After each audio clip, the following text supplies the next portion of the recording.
Kevin Jones.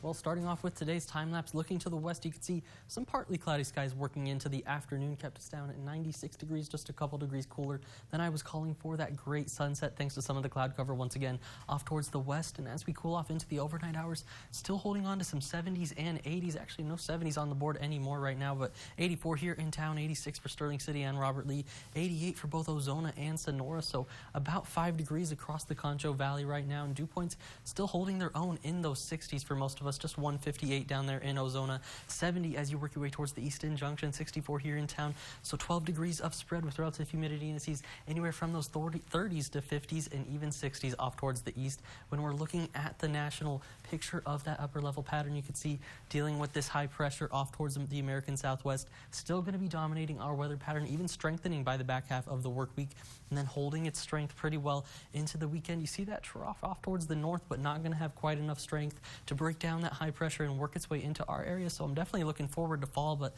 we still have a little bit of a ways to go. For the rain chances over the next 7 days, not too different from what we saw yesterday. The rain chances for today really fell apart for the most part into tomorrow and maybe even Tuesday, still holding about a 10% chance, but my confidence in that is pretty low. And then as we go through the week ahead, not expecting too much more on the board, so probably could put the umbrella away if I were you, but you could keep it just to be safe. For the national satellite picture, you can see the severe thunderstorm watch box off towards the panhandles of Texas and Oklahoma.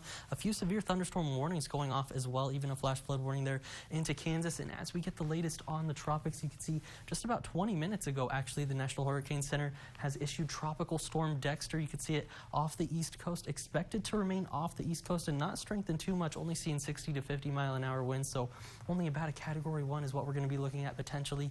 And then there's another little blob off of the Georgia and South Carolina coast. That one's yellow. You can see only about a 20% chance of development into a tropical depression or storm over the next 7 days. So we're going to keep our eyes on that as well, but both of them likely to stay fish storms is what I'm going to be looking at, staying mainly away from the United States. Across the Lone Star State, not too much going on. Mainly the showers have been off towards the Big Bend, and then we were talking about those severe thunderstorm warnings off towards the panhandles as well.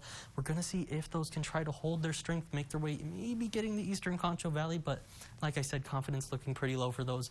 As far as the radar goes, that's the same picture. You can see those pushing down pretty quickly through Oklahoma. The storms off towards the Big Bend really losing steam with that daytime heating going away as well. And as we get a closer look at the San Angelo radar, even the storms that were close missed off towards the west, mainly towards Fort Stockton, didn't even quite make it into Crockett County. The rest of the Concho Valley pretty clear right now. And as we go into that futurecast, you can see where tomorrow there's another slight chance. There's that storm system working down from Oklahoma, likely to stay off towards the east, but we could see 1 or 2 pop-ups across the Concho Valley as we go through our day tomorrow and into the evening as well. So keep your eyes out for those around the area. Don't focus too much on the exact location. We're going to see if they can even come true tomorrow. And as we go into Tuesday, pretty much more of the same what we've been seeing, plenty of that sunshine across the region. When we're working through the 7-day forecast, the high pressure definitely going to be taking over with those upper 90s on the board, even the triple digits by Thursday. Overnight lows still in those 70s and holding that heat into the weekend as well. That's going to be all for your 7-day forecast, but stick